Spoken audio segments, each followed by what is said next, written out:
we're almost there. I can still remember the most important and the most painful memory of my life. When I was only 8 years old, I was forced to move from America to Singapore. When the news had arrived to me, I was terribly shocked and sad. For some reason though, tears just couldn't find me. I didn't want any comfort either. It wouldn't matter, because I would still believe in Singapore no matter what. This was just something I had to go through alone. When I first moved to Singapore, I was sad and lonely. Eventually though, I made new friends. Finally, I was able to move to Singapore and live on the bright side.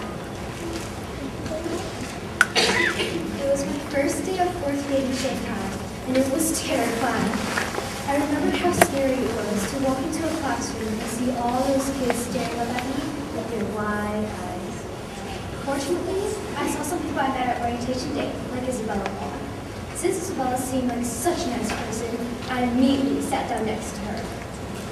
We had a very awkward 5 minutes of silence while waiting for all the other kids to come in. I swear I could hear the crickets chirping. Luckily, my teacher, Mr. Tresky, entered the room and started class, relieving me from the obligation to say something to Isabella. Later, because we were new kids, we started hanging out and became really good friends. It was so nice to have a friend in this foreign school.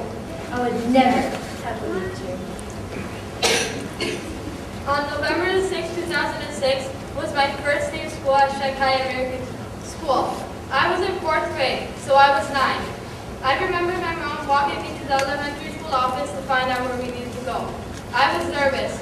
I gazed at the yellow walls made even brighter by the yellow lights. I stared through picture windows behind me. All of a sudden, I heard a pounding on the picture windows behind me.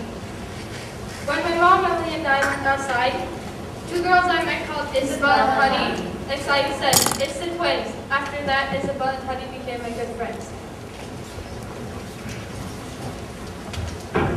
I'm moving to China. At least that's what my parents tell me. Nobody would want to move to Shanghai for middle school because Shanghai is so dirty. But I can convince my parents not to move. I can tell them that the pollution will kill me or die of dirtiness. But it's better to try that.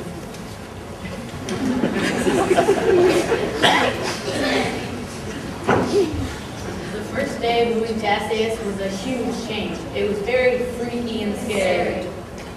It was very depressing to leave all of my friends in Beijing. I cried all of the time.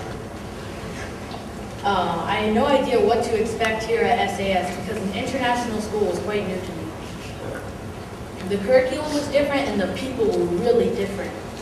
But eventually, I caught up with my studies and made friends. I could still remember when my parents told me the worst thing in my life. We're moving to China. I felt sad and angry at the same time. I did not want to leave Michigan. The first time I went to Shanghai before looking around the city.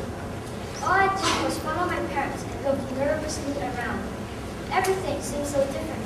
I took pictures of buildings and showed it to my friends back in the States. Time passed quickly when I found myself in the airport. I took one last look at Michigan and the plane took off to China. Thinking of this today, I felt it's good living here and I won't regret saying that.